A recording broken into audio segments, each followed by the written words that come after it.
Tight hamstrings, do you know it could be connected to your core? So, a couple things. Tight often means weak, which means those tight hamstrings are probably weak hamstrings.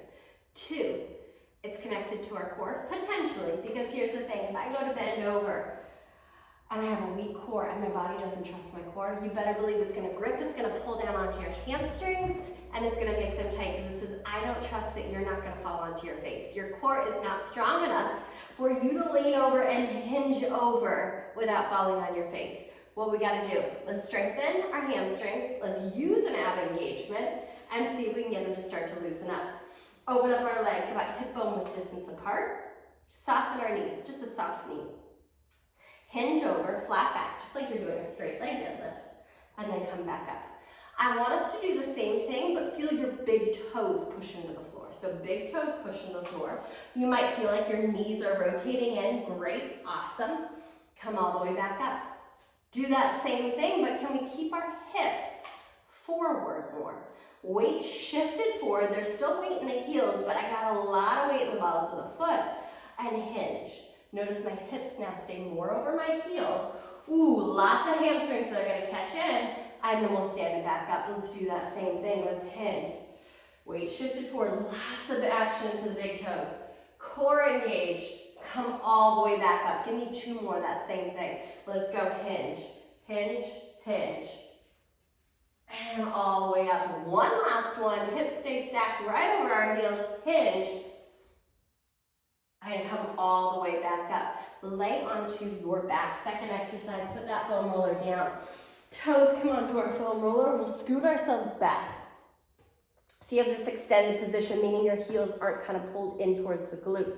Press it out, and then from here, push your big toes into your foam roller. Put pressure into your big toes and lift our heels up. That in itself might cause you to cramp. If it hasn't yet, engage your core. Lift our hips up and lower.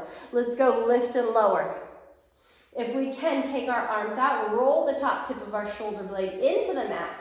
Gaze to the ceiling, abs engage. You've got a lot to think about here as you lift and lower. Big toes heavy, heavy, heavy. Heels stay lifted. Let's go up, right back down. Give me 3 more. 3, 2, lift and hold. Hold at the very top now. We've got 10-second hold here. Big toes, push in. Top tip of the shoulder blade, roll back, abs engaged, heels lifted. I know you might be cramping already. See, can you hold it for 3? Can you hold it for 2? 1, lower it all the way down.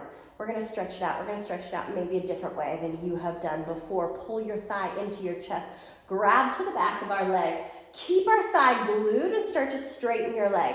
Notice my thigh stays here, so I'm not straightening this way. I'm thinking as if I'm trying to bring my toes behind me. It's not gonna happen. And feel that stretch. It's the meat of your hamstring. You might even get a jumpy little leg right here. Stretch it. Give it a good 30 seconds, even a minute. Even a minute and a half if you got, and then we'll switch. We'll go to the other side.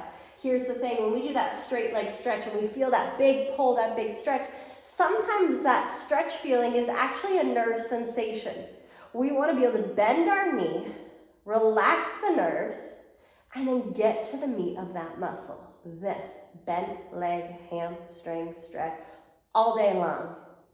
So I want you to try those 2. Try those 2 exercises. Try that stretch. Let's see if we can strengthen our hamstrings. Oftentimes when we do, they will loosen up a little bit. Use your core so your body's nervous system says, I got it. And then stretch your hamstrings out a little bit at the end. Give it a try.